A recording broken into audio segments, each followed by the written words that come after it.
दोस्तों, स्वागत है आपका पांचाल जीके जी रिसर्च सेंटर पर।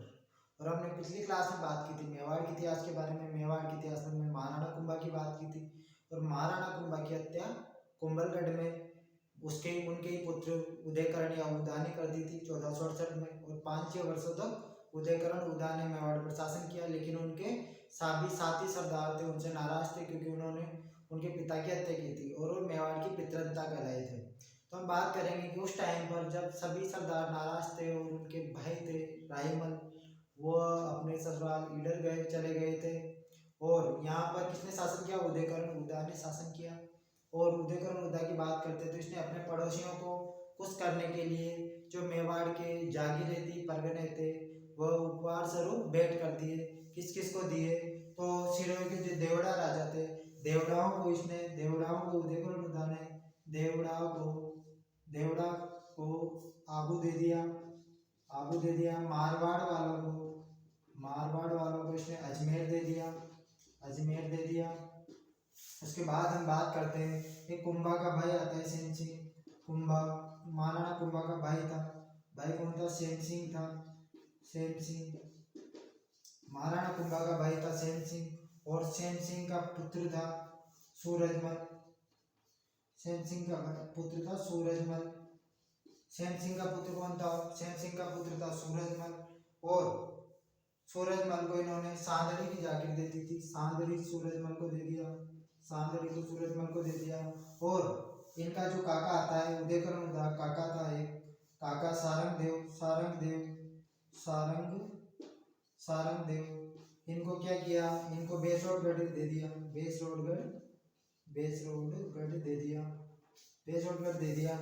फिर उसके बाद हम बात करते हैं यहाँ पर शासन कौन कर रहा है? उदयकरण या उदा 1468 से 1473 तक इसने शासन किया। और एक समय ये आया कि अपने पड़ोसियों को खुश करने के लिए ये दे दिया इन्होंने। उसके बाद आगे हम बात करते हैं कि इनके जो चाचा, इनका जो भाई था राईमल, और हमने पढ़ा था रावचूड़ा का पुत्र था कांदल। रावचूड़ा का पुत्र कौन था? कांदल था। रावचूड़ा का पुत्र कांदल। और रावचूड़ा मेवाड़ का भीष्म पितामह था, जो उसका पुत्र था रावचूड़ा का पुत्र था। राजकुमार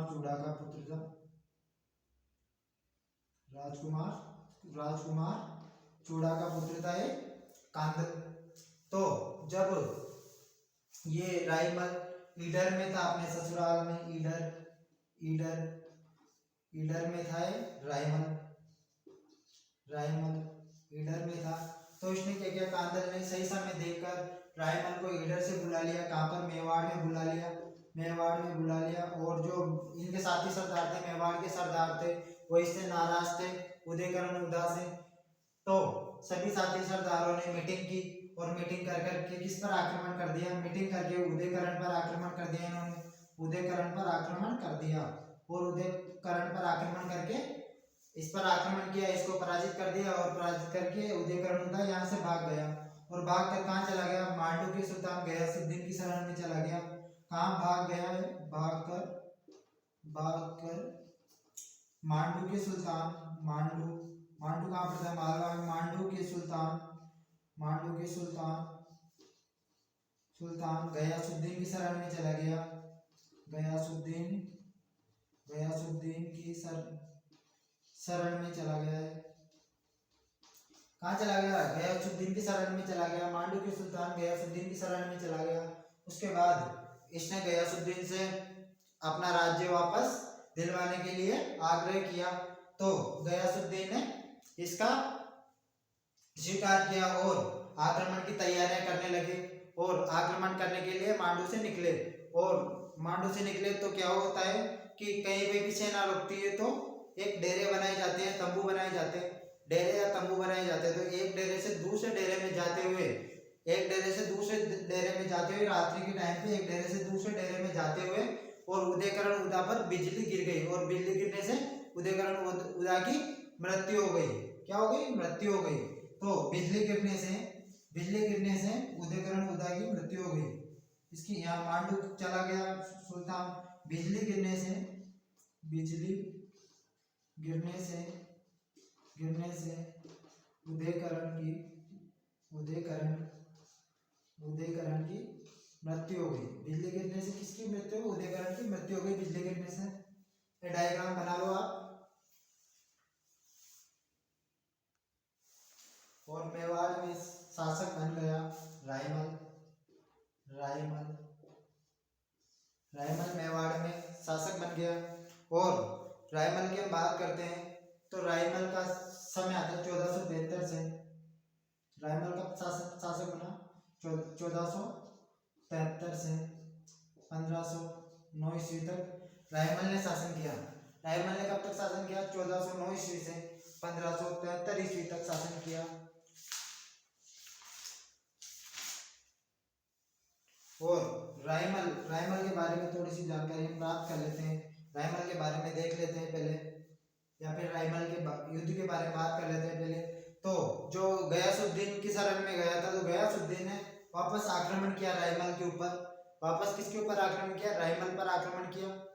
लेकिन रायमल की स्थिति इतनी मजबूत नहीं थी, लेकिन फिर भी रायमल ने अपने साथी सरदारों को, सेना को एकत्रित करके और गयासुद्दीन को पराजित कर दिया। किसको पराजित किया? गयासुद्दीन को पराजित कर दिया। अपने इनके 7 पुत्र आते हैं, उनके बारे में हम जिक्र करेंगे आगे। तो हम बात कर लेते हैं कि इनकी रानी कौन थी? संगार देवी थी। संगार देवी के बारे में हमने कुंभा के टाइम पे पढ़ा था कि जो आवड़ वावड़ की संधि हुई थी उसमें रायमल का विवाह संगार देवी के साथ हुआ था। और संगार देवी ने चित्तौड़ में गोसुंडी बावड़ी का निर्माण करवाया था। किसका निर्माण करवाया था? गोसुंडी बावड़ी या तालाब का निर्माण करवाया था। और अद्भुत गोसुंडी बावड़ी या तालाब का निर्माण करवाया था। किसने? हमने आगे देख लिया था कि सिंगार, इनकी पत्नी कौन थी?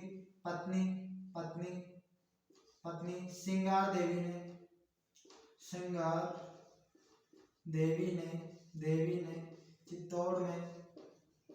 चित्तौड़ में गोसुंडी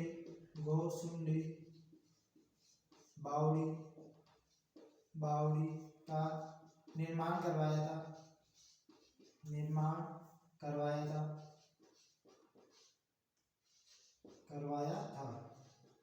इसका निर्माण करवाया था, गोसुंडी बावड़ी या तालाब का निर्माण करवाया था। और जो गोसुंडी अभिलेख है, गोसुंडी अभिलेख के बारे में हम देखते हैं। गोसुंडी अभिलेख से राजस्थान में 2 शताब्दी ईसा पूर्व भागवत धर्म, वैष्णव धर्म की जानकारी प्राप्त होती है। और जो गोसुंडी बावड़ी पर क्या लगा हुआ है? गोसुंडी अभिलेख लगा हुआ है। इस गोसुंडी अभिलेख से गोसुंडी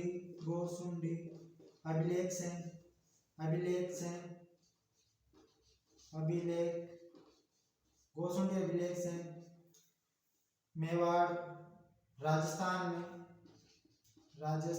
में 2 शताब्दी ईसा पूर्व 2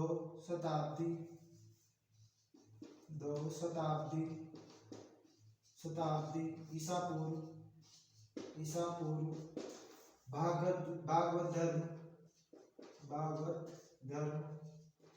धर्म और वैष्णव धर्म की जानकारी मिलती है।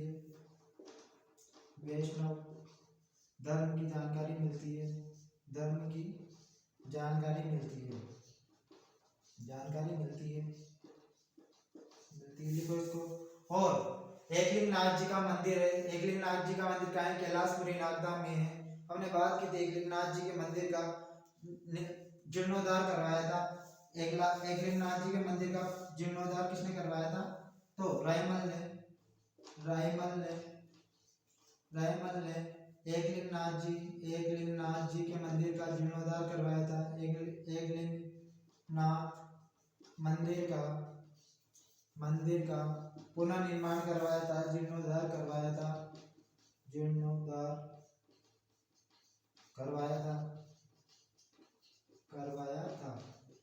किसने करवाया था? रायमल ने। और चित्तौड़ में अद्भुत शिव मंदिर का निर्माण करवाया रायमल ने। चित्तौड़ में अद्भुत शिव मंदिर का निर्माण करवाया। चित्तौड़ में अद्भुत शिव मंदिर का निर्माण करवाया, निर्माण करवाया।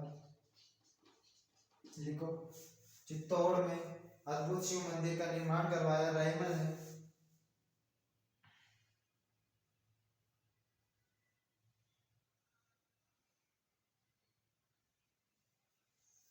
रायमल ने मंदिर का निर्माण करवाया था। और हमने भी बात की थी मांडू सुल्तान की, और मांडू के सुल्तान को पराजित किया था।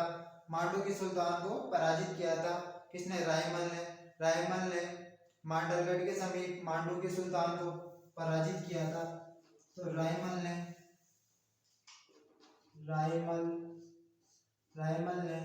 मांडलगढ़ के समीप, मांडलगढ़ के समीप मांडू के सुल्तान को पराजित किया था। मांडू के सुल्तान को पराजित किया था। सुल्तान को पराजित किया था। पराजित किया था। लिख लो एक बात हो, रायमल ने मांडलगढ़ के समीप मांडू के सुल्तान को पराजित किया था। अब हम बात करेंगे रायमल के पुत्रों के बारे में। तो रायमल के पुत्रों के बारे में बात कर लेते हैं। पुत्र, रायमल के सबसे बड़ा ज्येष्ठ पुत्र था पृथ्वीराज सिसोदिया। पृथ्वीराज सिसोदिया। इसको क्या कहा जाता था? उड़ना राजकुमार कहा जाता था। आगे हम बात करेंगे इस बारे में क्यों कहा जाता था। उसके बाद इनके बाद पुत्र आता है जयमल, और तीसरा पुत्र था इनका संग्राम सिंह।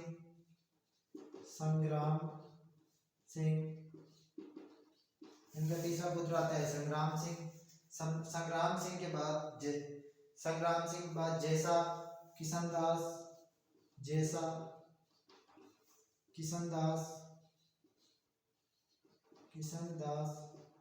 संग्राम सिंह के बाद आता है जैसा किशनदास। के बाद आता है फत्ता और राम सिंह। जब हम बात कर लेते हैं कि बड़े तीनों पुत्र ये थे, तो हम सबसे पहले बात करेंगे पृथ्वीराज सिसोदिया के बारे में, और पृथ्वीराज सिसोदिया के बाद हम बात करेंगे महाराणा संग्राम सिंह के बारे में। जयमल की भी हम थोड़ी सी बात करेंगे बीच में। तो लिख लो इनको, पुत्रों के नाम लिख लो इनके।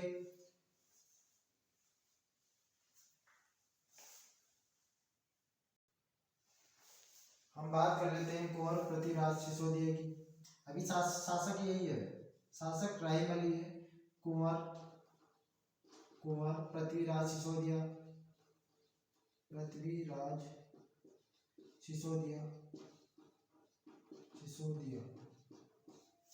एक बार क्या हुआ था, दरबार लगा हुआ था रायमल का, और रायमल के दरबार में गयासुद्दीन, जो हमने बात की थी मांडू का सुल्तान था, उसका राजदूत आया हुआ था।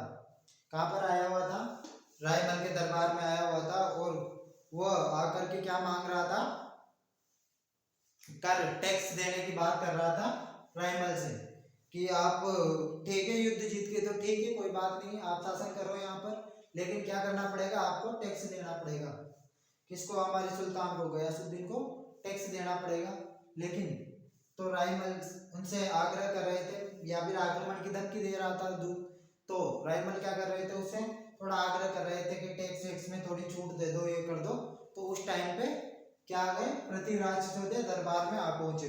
पृथ्वीराज सिसोदिया उस टाइम पर दरबार में आ पहुंचे, और पृथ्वीराज सिसोदिया ने बोला कि अपने पिताजी से कि अपने इतने बुरे दिन आ गए कि अपन इन तुर्कों से आग्रह करेंगे, इन तुर्कों के सामने हाथ जोड़ेंगे।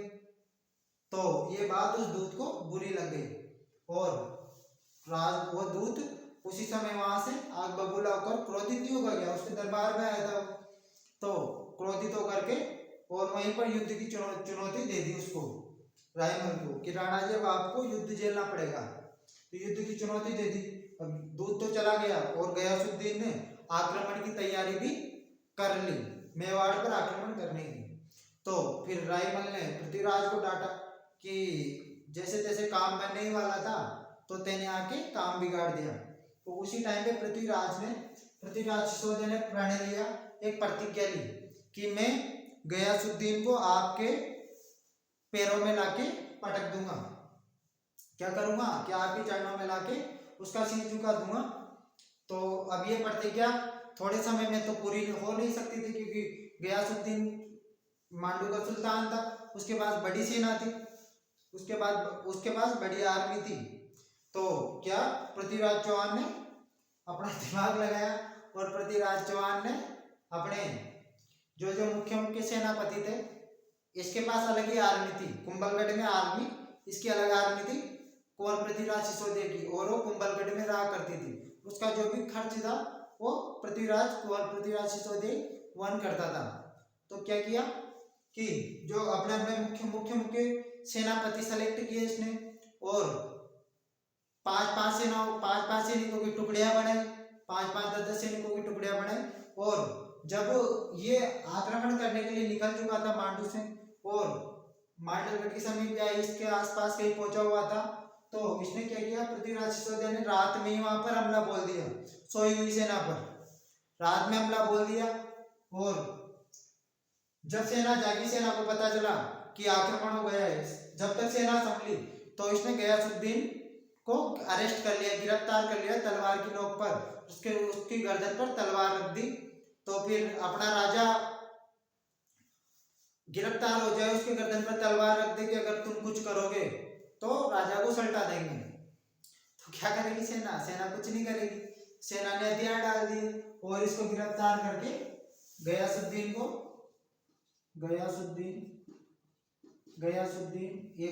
पर आक्रमण बोल दिया रात में, जहां भी जाता था पृथ्वीराज सिसोदिया रात में जाता था, तो गयासुद्दीन पर आक्रमण कर दिया रात में। और आक्रमण करके क्या किया, आक्रमण कर दिया और आक्रमण करके इसको गिरफ्तार कर लिया, गिरफ्तार करके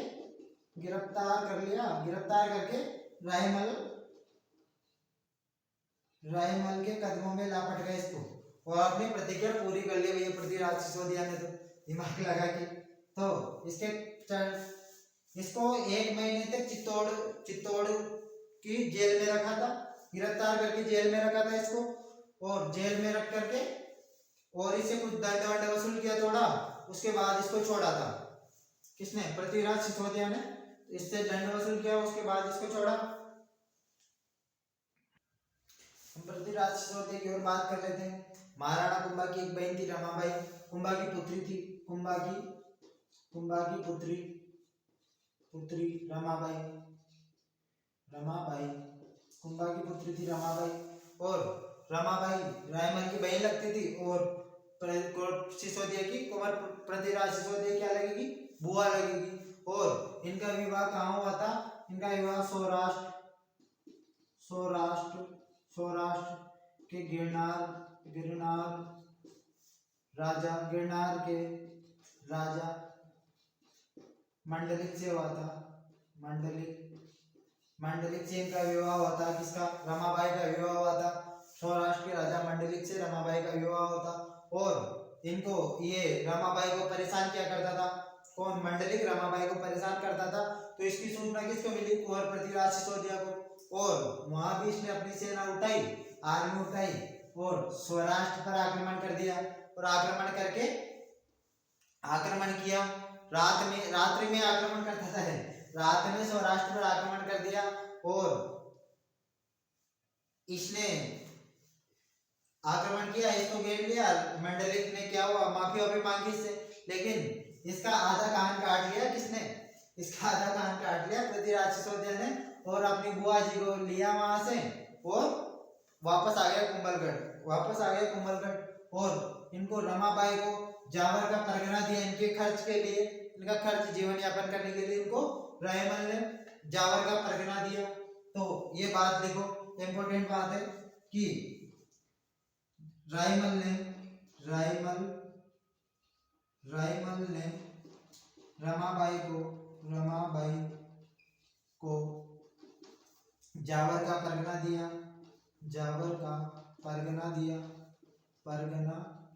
दिया।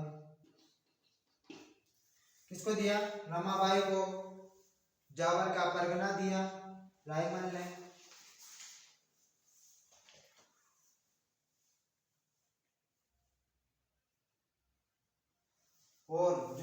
रमाबाई थी, रमाबाई संगीत की ज्ञाता थी, वीणा बजाने में निपुण थी, वीणा वादक थी। रमाबाई संगीत की ज्ञाता थी,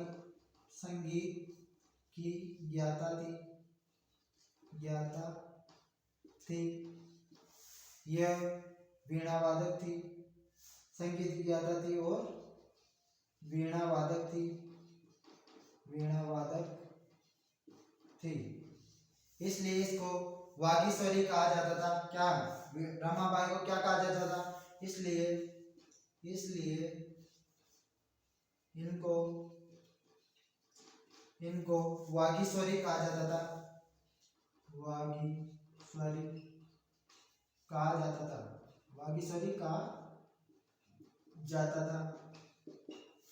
रमाबाई को वागीश्वरी कहा जाता था क्योंकि संगीत की ज्ञाता थी और वीणा वादक थी, इसलिए इनको वागीश्वरी कहा जाता था।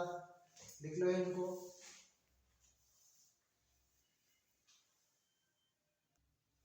तो हम बात कर लेते हैं पृथ्वीराज सिसोदिया के विवाह की, थोड़ी चर्चा कर लेते हैं। तो इसके लिए हमें चलना पड़ेगा कहाँ पर? टोडगढ़। और यहाँ पर कौन था? श्यामदास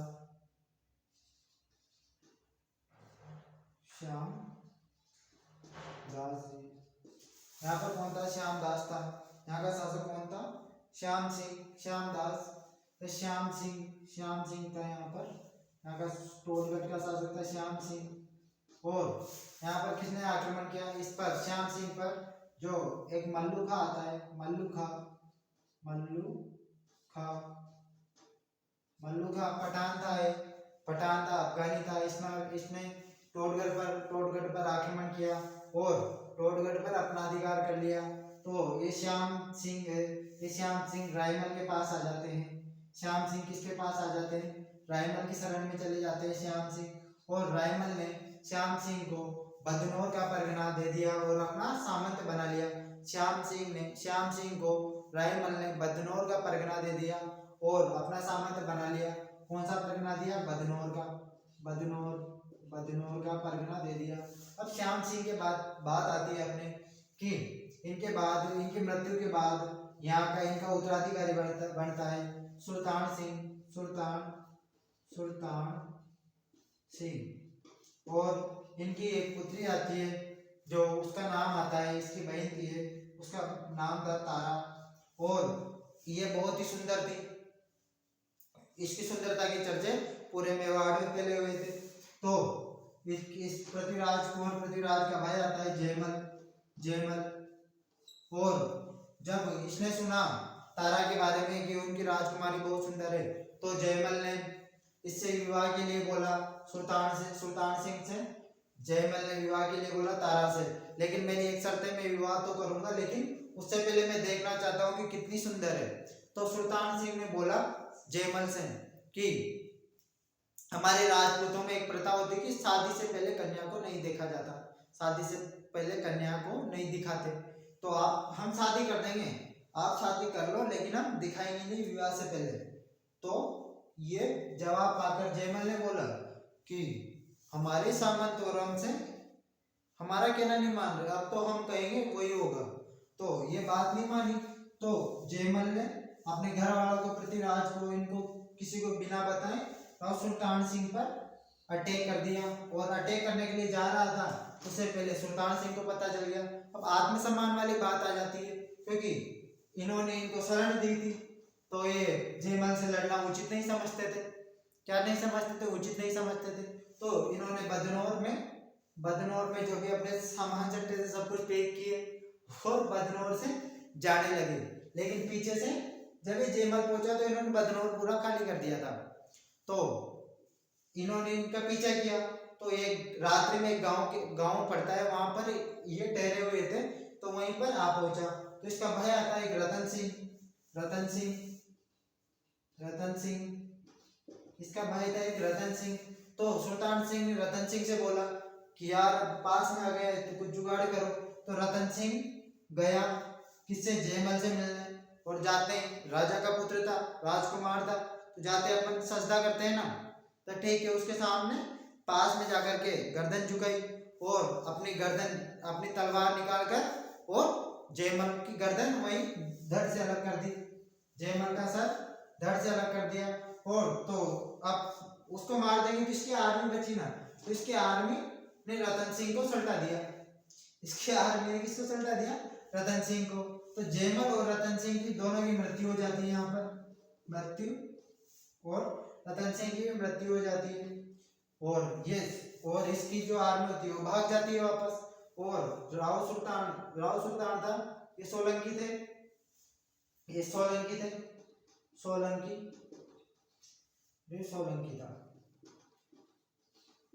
तो राव सुल्तान वापस बदनौर चले जाते हैं। कहाँ पर चले जाते हैं, वापस बदनौर चले जाते हैं। इनका अंतिम संस्कार कर देते हैं, दोनों का अंतिम संस्कार राव सुल्तान कर देते हैं। और सारा जो भी घटनाक्रम हुआ उसके बारे में सूचित कर देते हैं रायमल जी को। और जब रायमल को सूचित किया इन्होंने, तो इनकी खबर थी नहीं कि जयमल क्या हुआ। सारा वृतांत सुनाया किसको, रायमल को, पृथ्वीराज को। तो पृथ्वीराज ने किसको दोषी ठहराया, जयमल को दोषी ठहराया और सुल्तान सिंह को वहीं पर राज करने के लिए बोला गया। तो फिर कुंवर पृथ्वीराज सिसोदिया ने क्या कहा कि आपकी पुत्री से, सुल्तान सिंह ने इनकी भावना को देखते हुए कहा कि मैं मेरी पुत्री तारा का विवाह पृथ्वीराज सिसोदिया से करना चाहता हूँ। तो तारा ने क्या बोला, तारा ने बोल दिया कि मेरी भी एक विवाह करने से पहले मेरी एक शर्त है कि जो मेरे पिताजी को हमारा जो खोया हुआ टोडगढ़ है वो जीत के दोगे, वह खोया हुआ टोडगढ़ जीत के दोगे, मैं शादी कर लूंगी आपसे। तो पृथ्वीराज ने कहा ये ले, ये तो अपने चुटियों का खेल है क्या। तो पृथ्वीराज सिसोदिया ने किस पर अटैक किया, पृथ्वीराज सिसोदिया ने टोडगढ़ में, टोडगढ़ के मल्लुखा पर अटैक किया, आक्रमण किया। और ऐसा कहा जाता है कि टोडगढ़ पर सुबह दिन में आक्रमण किया, टोडगढ़ पर दिन में आक्रमण कर दिया इन्होंने। किस पर, टोडगढ़ पर दिन में आक्रमण किया, मल्लुखा पर नहीं, लल्लाखा पर। टोडगढ़ में लल्लाखा था ना, लल्लाखा था। टोडगढ़ में किसने, लल्लाखा पठान था, लल्लाखा, ये लल्लाखा, यहाँ पे लल्लाखा कर लेना, लल्लाखा अफगानी था, ने टोडगढ़ पर अटैक किया था। और ये लल्लाखा पर टोडगढ़ पर अटैक किया और दिन में यहाँ पर अटैक किया। और पृथ्वीराज सिसोदिया को लगा कि इसको खबर मिली कि जो अजमेर में है मल्लुखा, अजमेर में कौन था उस टाइम पे, अजमेर का मल्लुखा है, वो टोडगढ़ पर अटैक करने के लिए आएगा, टोडगढ़ पर लल्लाखा की सहायता करने के लिए टोडगढ़ पर अटैक करने के लिए आएगा। तो दिन में यहाँ पर आक्रमण किया और शाम होते होते एक ही दिन में अजमेर को और टोडगढ़ को दोनों को जीत लिया। यहाँ पर कौन था, मल्लुखा। तो इसने एक ही दिन में दोनों स्थानों को जीत लिया, अजमेर को। और जो अजमेर का इसलिए एक ही दिन में दो जगह इनकी चर्चा चलते रहते थे, एक दिन चुप नहीं बैठते, आज कहाँ जा रहा है लड़ने, आज पृथ्वीराज वहां जा रहा है लड़ने। तो इसलिए एक ही दिन में दो जगह जीतना, तो क्या इसलिए इसको क्या कहा जाता था, पृथ्वीराज सिसोदिया को उड़ना राजकुमार कहा जाता था, उड़ना राजकुमार कहा जाता था इनको, क्योंकि इनकी गति के कारण फुर्तीले बहुत थे, तो इसके कारण इनको उड़ना राजकुमार कहा जाता था। क्योंकि एक ही दिन में दो जगह जीतना कोई आसान बात थोड़ी है। और यहाँ से वहां से यहाँ सौराष्ट्र जीता, पहले उसको गयासुद्दीन को किडनैप करके लेके आए हैं, उसके बाद फिर इनका विवाह तारा कंवर से हो गया और तारा कंवर से विवाह हुआ। और उसके बाद इन्होंने अजमेर जो अजय राज ने बनवाया था, अजयमेरगढ़ था, वो बोलते बोलते अजमेर हो गया। उसके बाद इन्होंने अजमेर दुर्ग का नाम बदलकर अपनी पत्नी तारा के नाम पर तारागढ़ कर दिया। तो ये बात इंपॉर्टेंट है, एक चीज लिख लो इसमें, अजमेर दुर्ग का नाम बदलकर अजमेर दुर्ग का नाम बदलकर अपनी पत्नी तारा कंवर के नाम पर तारागढ़ कर दिया।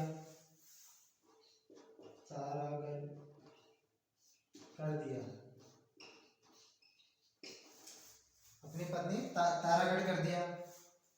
लिख लो इसको।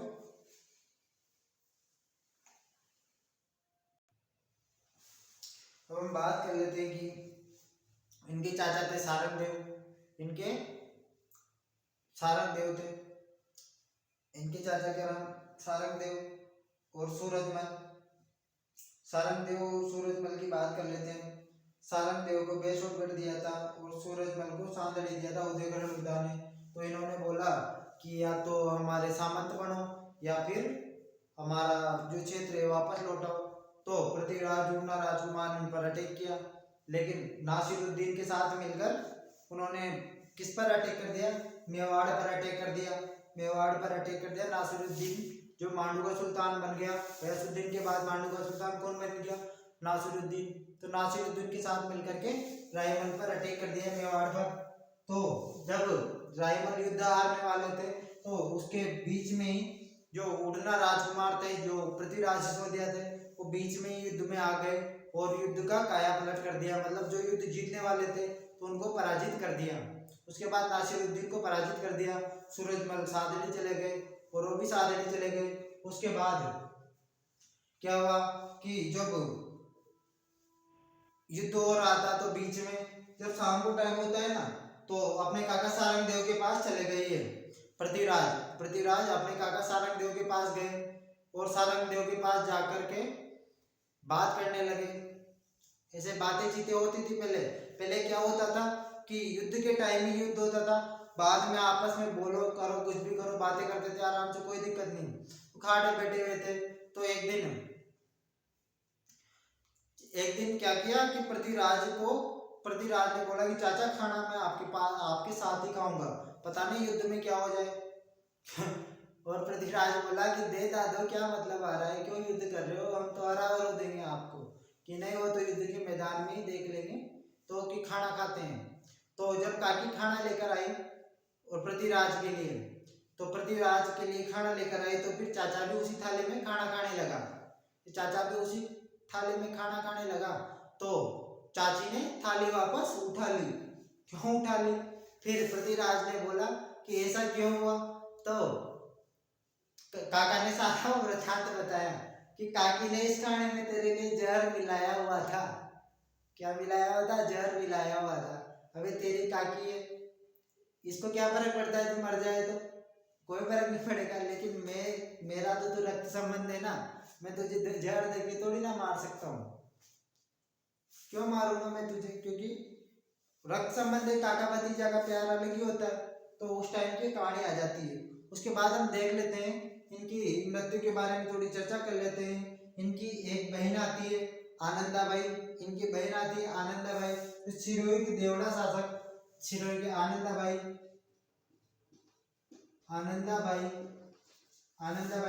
इनकी शादी सिरोही के देवड़ा शासक जगमाल से हुई थी। सिरोही के देवड़ा शासक जगमाल से हुई थी। जगमाल से इनका विवाह हुआ था। देवड़ा शासक जगमाल से इनका विवाह हुआ था। और ये जो जगमाल था ये आनंदाबाई को परेशान किया हुआ था। ऐसा कहा जाता है कि कहानी में मिलता है कि जो खटिया होती है, जो खाट होती है जिस पर सोते हैं, तो ये आनंदाबाई की हथेली को खटिया के पैर के नीचे रख करके सोता था कि तेरा भाई इतना योद्धा है, बुला उसको। तो इस बात की जानकारी पृथ्वीराज सिसोदिया को मिली। तो ये तो बस रात में ही सेना लेकर के निकल पड़े। और रात में जब ये सो रहा था, जगमाल सारी सेना सो रही थी, तो पृथ्वीराज सिसोदिया ने अपनी सारी सेना को गांव से थोड़ा सा बाहर ही रखा और ये अकेला ही राजमहल में चला गया और जाकर के जब ये सो रहा था तो इसकी गर्दन पर तलवार रख दी, जगमाल की गर्दन पर तलवार रख दी और इसको मारने ही वाला था कि आनंदाबाई आ गई और आनंदाबाई ने आकर के हाथ जोड़े कि नहीं भैया आप ऐसा नहीं कर सकते, मुझे विधवा नहीं कर सकते। तो इसने याचना की, उसके बाद इसने भी माफी मांगी और इसने बोला कि भाई गलती हो गई हमसे और आगे से ऐसा कुछ नहीं होगा और माफ कर दो और ऐसे कर दो। तो बहन की इसकी याचना सुन करके पृथ्वीराज सिसोदिया ने इसको माफ कर दिया। उसके बाद ये जगमाल इनको राजमहल में लेके गया और इनके जो भी सेनापति थे गांव के बाहर उनको अंदर बुलाया और इनको अच्छा भोजन करवाया, वहां पर सब कुछ करवाया। फिर जब पृथ्वीराज सिसोदिया यहाँ से आने लगे तो उसके बाद क्या हुआ, ये कुंभलगढ़ में रहा करते थे, कुंभलगढ़ जब पृथ्वीराज सिसोदिया यहाँ से आने लगे तो इन्होंने 3 गोलियां दी इनको, पृथ्वीराज सिसोदिया को, कि ये स्वास्थ्य के लिए बहुत फायदेमंद है, आपने खाना खाया है। उसके बाद जैसे आज मलाई गोलियां खाते हैं तो ये जहर की गोलियां दी इसने, लेकिन उनको पता नहीं था कि इतना अच्छा स्वागत किया अपना, तो ऐसा थोड़ी ना कर सकता है आदमी। तो इन्होंने कुंभलगढ़ पहुंचते पहुंचते ये तीनों गोलियां खा ली और कुंभलगढ़ पहुंचते पहुंचते इनका देहांत हो गया, पृथ्वीराज सिसोदिया का देहांत हो गया।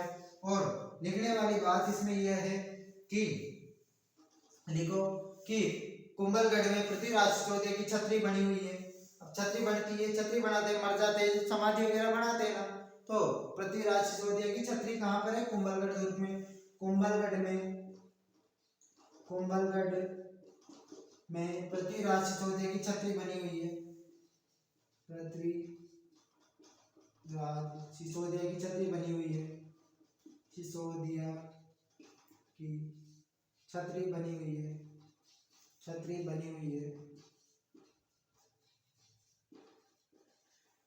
क्वेश्चन आ जाता है कि पृथ्वीराज सिसोदिया उड़ना राजकुमार की छतरी कहाँ पर है, उड़ना राजकुमार की छतरी कुंभलगढ़ में है, लिख लो इसको।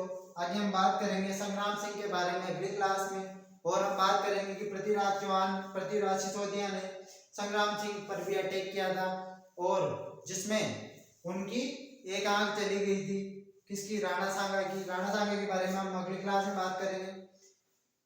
तो वीडियो अच्छा लगा हो तो दोस्तों आगे इसको शेयर करें, लाइक करें और सब्सक्राइब करें। और हमारे चैनल पर एकदम निःशुल्क आपको कंप्लीट कोर्स करवाया जाएगा।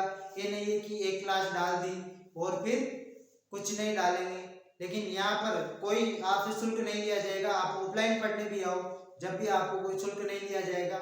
हम डिस्क्रिप्शन में आपको मोबाइल नंबर दे देंगे, अगर आप ऑफलाइन ही पढ़ना चाहते हैं तो आ सकते हैं। ऑफलाइन क्लासेज चल रही है, कंपटीशन की किसी भी कंपटीशन की तैयारी करना चाहते हैं तो आ जाइए और कंपटीशन की तैयारी कीजिए, और वो भी बिल्कुल निःशुल्क कीजिए। आपसे कोई चार्जेस नहीं लगेगा, अभी भी नहीं लगेगा और बाद में भी नहीं लगेगा। तो दोस्तों धन्यवाद, और अपनी तैयारी को इसे निरंतर बनाए रखना और सीरियल वाइज सारे नोट्स अपने हाथ से नोट्स बनाना, एडिटर नोट्स बनाना, क्योंकि पेपर के टाइम पे अपने नोट्स ही काम आते हैं। पेपर के टाइम पे क्या आते हैं, हथियार वही विश्वसनीय होते हैं जो खुद के बनाए हुए हो। पेपर के टाइम पे हम अपने हाथ से नोट्स बनाएंगे तो हमें सब कुछ पता रहेगा, तो हम क्या करेंगे, 1 घंटे में पूरे नोट्स की रीडिंग कर सकते हैं, लेकिन जो बुक होती है अपनी उसकी 1 घंटे में रीडिंग नहीं कर सकते। तो इसलिए नोट्स बिल्कुल सुंदर सुंदर शब्दों में नोट्स बनाएं ताकि अपने को अच्छी तरह समझ में आ जाए। ठीक है दोस्तों, धन्यवाद।